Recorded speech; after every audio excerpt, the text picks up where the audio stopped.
இது தலைமை எடுத்த முடிவு தான். தலைமை வேறு எங்கு முடிவு எடுத்திருந்தாலும் நான் இங்கே அந்த தேர்தலை சந்திச்சுருப்பேன். இரட்டை இலையில் நான் நிற்கும் பொழுது நின்னா அது புரட்சித் தலைவர் அவர்கள் உருவாக்குனது. அதுக்கப்புறம் அம்மா அவர்களால் கட்டி காக்கப்பட்ட ஒரு சின்னம். அம்மா அன்னைக்கு இருந்தாங்க. அந்த இரட்டையில வாக்களித்தது அம்மாவுக்கான வாக்கு தான்.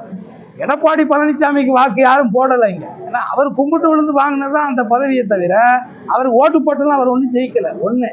இன்னொன்று, எடப்பாடி அவர்கள் திட்டமிட்டு என் சமூகத்தை புறக்கணித்து அவர்களை எந்த இரட்டை இலை சின்னத்தில் முதல் இடைத்தேர்தலில் மாயத்தவர் நின்று வெற்றி பெற்றாரோ திண்டுக்கல்ல, அப்படி ஆரம்ப காலத்திலிருந்து அதிகமான பெருவாக்குகளாக இருக்கக்கூடிய இந்த சமூகத்தை புறந்தள்ளி ஓபிஎஸ், சின்னம்மா, டிடிவி இப்படி எல்லாரையுமே அரசியல் அடையாளம் அற்றவர்களாக மாற்றுவதற்கான முயற்சியை தொடர்ந்து அவர் செஞ்சார். அப்படிங்கிறதும் அவர் மக்கள் விரோத போக்கா நடந்துகிட்டாருங்கிறதுக்காகத்தான் நம்ம அவரை விட்டுட்டு வெளியில வந்தோம். இது நம்ம அப்பவே வந்துட்டோம். ஸோ ஒரு காலத்திலும் நான் எடப்பாடியை ஏற்கிற மனநிலையில இல்லை. அது கிடையவே கிடையாது.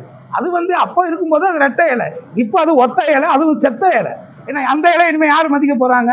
எடப்பாடியை பொறுத்த வரைக்கும் அது ஒரு ஒத்த இலை, செத்த இலை. அது ஒத்த இலை எங்கே போயிடுச்சுன்னா பிஜேபி கிட்ட போயிடுச்சு.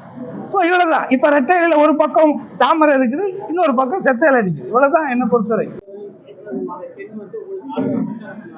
இல்லை, அவருக்கு அரசியலுக்கு சம்மந்தம் கிடையாது. அவர் பிரச்சாரம்லாம் பண்ணி எல்லாம் நான் ஜெயிக்கணுங்கிற அவசியமும் கிடையாது. நான் என்னுடைய தலைவர், நான் ஏற்றுக்கொண்ட எங்களுடைய மதசார்பற்ற கூட்டினுடைய தலைவர் அண்ணன் மு க ஸ்டாலின் அவர்கள் கடந்த 5 ஆண்டுகள் இந்த தமிழகத்திற்காக அவர் செய்த நலத்திட்டங்கள், அவர் செயல்படுத்திய முற்போக்கான திட்டங்கள், இன்றைக்கு அவர் அறிவித்திருக்கிற இந்த தேர்தல் வாக்குறுதிகள், அதிலும் குறிப்பாக முத்தாக அமைந்த இல்லத்தரசி ஒரு திட்டம் போதும் இந்த கருணாசை சிவகங்கையிலே வெற்றி பெற செய்வது. அதிமுக வேட்பாளர் என்ன ரவுடியா வடிவேல் படத்துல நானு ரவுடிங்கிற மாதிரி எடப்பாடி மேல வழக்குகளை போட்டு ரவுடி மாதிரி காட்டிட்டார்.